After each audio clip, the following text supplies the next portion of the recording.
സാന്ദ്ര, ഇങ്ങനെ ഒരു എന്താണ് പർദ്ദയിട്ടൊക്കെ ഒരു പത്രിക നൽകാനുള്ള ഒരു കാര്യം? ഇപ്പോഴത്തെ ഭാരവാഹികൾ ഇരിക്കുന്ന ഈ അസോസിയേഷനിൽ എൻ്റെ മുൻ അനുഭവത്തിൻ്റെ പേരിൽ എനിക്ക് ഇവിടെ വരാൻ ഏറ്റവും യോജിച്ച വസ്ത്രവും ഏറ്റവും നല്ല വസ്ത്രവും ഇത് തന്നെയാണെന്ന് എനിക്ക് തോന്നിയത് കൊണ്ടാണ് ഇങ്ങനൊരു വേഷത്തിൽ ഇവിടെ വന്നത്. പിന്നെ എൻ്റെ പ്രതിഷേധത്തിൻ്റെ ഭാഗവും കൂടി ആയിട്ടാണ് ഇപ്പോഴും ഞാൻ ഒരു ഗൗരവകരമായ ഒരു കുറ്റം ആരോപിച്ചിട്ട് അത് പോലീസ് കുറ്റപത്രം കൊടുത്ത് കോടതിയിലിരിക്കുന്ന പ്രതികൾ 4 പേരെ പ്രതികളാക്കി പോലീസ് കുറ്റപത്രം കൊടുത്തിരിക്കുകയാണ്. എന്നിട്ട് പോലും അവരിവിടെ ഭരണാധികാരികളായി തുടരുകയും മാത്രവുമല്ല അടുത്ത ടേമിലേക്ക് ഇവർ തന്നെ പ്രസിഡന്റും സെക്രട്ടറിയും ഒക്കെ ആയിട്ട് മത്സരിക്കുകയും ചെയ്യുകയാണ്. അപ്പോൾ എൻ്റെ പ്രതിഷേധത്തിൻ്റെ ഭാഗവും കൂടി ആയിട്ടാണ് ഞാനിത് ഈ വസ്ത്രം ധരിച്ചിരിക്കുന്നത്. കൂടാതെ ഈ അസോസിയേഷനിൽ ഇപ്പോഴത്തെ ഭാരവാഹികളിരിക്കുന്ന ഈ അസോസിയേഷനിൽ വരാൻ ഏറ്റവും ഉചിതമായ വസ്ത്രം ഇത് തന്നെയാണെന്ന് ഞാൻ വിശ്വസിക്കുന്നു. തീർച്ചയായിട്ടും ഉണ്ട്. 1-ാം പ്രതി ആൻഡോ ജോസഫായ പ്രസിഡന്റാണ്, 2-ാം പ്രതി സെക്രട്ടറിയാണ് ബി രാകേഷ്. വരണാധികാരി ഇല്ല, അതൊരാളല്ലേ ഉള്ളൂ, അത് പുറത്തു നിന്നുള്ള വ്യക്തിയാണ് വരണാധികാരി. ഞാൻ പറയുന്നത് ഭരണാധികാരികളെ കുറിച്ചാണ്, ഇവിടുത്തെ അസോസിയേഷൻ ഭരണാധികാരികളെ കുറിച്ചാണ് ഞാൻ പറഞ്ഞത്. അസോസിയേഷന്റെ ഇപ്പൊ ഇലക്ഷൻ ഭരണാധികാരി എന്ന് പറയുന്നത് പുറത്തു നിന്നുള്ളൊരു വ്യക്തിയാണ്, ഒരു അഡ്വക്കേറ്റ് ആണ്. അന്നുണ്ടായ ഒരു മോശം അനുഭവത്തിന്റെ ആ പശ്ചാത്തലം ഇപ്പോഴും നിൽക്കുകയാണ്. തീർച്ചയായിട്ടും നിലനിൽക്കുന്നുണ്ട്. ഇവിടെ സ്ത്രീകൾക്ക് സുരക്ഷിതമായ ഒരു ഇടമല്ല.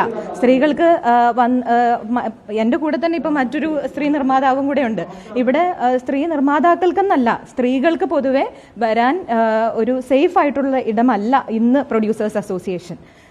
ഇത് പുരുഷന്മാരുടെ ഒരു കുത്തകയാക്കി വെച്ചിരിക്കുന്നത്, പ്രത്യേകിച്ച് പതിറ്റാണ്ടുകളായിട്ട് ഈ പറയുന്ന കുറച്ച് പേരുടെ, ഒരു 10-15 പേരുടെ കുത്തകയാക്കി വെച്ചിരിക്കുന്ന ഒരു അസോസിയേഷനാണിത്. ഇവിടെ മാറ്റങ്ങൾ വരണം. ഏത് സ്ഥലത്താണെങ്കിലും കുറച്ച് പേര് അത് കൈയടക്കി വെച്ച് കഴിഞ്ഞാൽ അത് മുരടിക്കും. അപ്പോൾ ആ ഒരു അവസ്ഥയിലാണ് ഇന്നുള്ളത്. ഇന്ന് പ്രൊഡ്യൂസേഴ്സ് അസോസിയേഷൻ എല്ലാ സംഘടനകളിൽ നിന്നും താഴെയാണ് നിൽക്കുന്നത്. അത് ഇങ്ങനൊരു അവസ്ഥയിലേക്ക് ഇതിനെ എത്തിച്ചത് ഇപ്പോൾ ഇരിക്കുന്ന ഭരണാധികാരികളാണ്.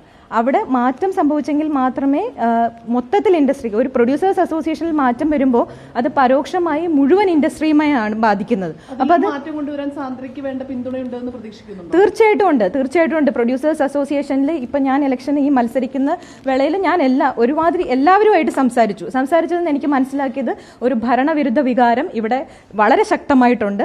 മാത്രവുമല്ല നമ്മളൊരു പാനലായിട്ട് തന്നെയായിരിക്കും മത്സരിക്കുന്നത്.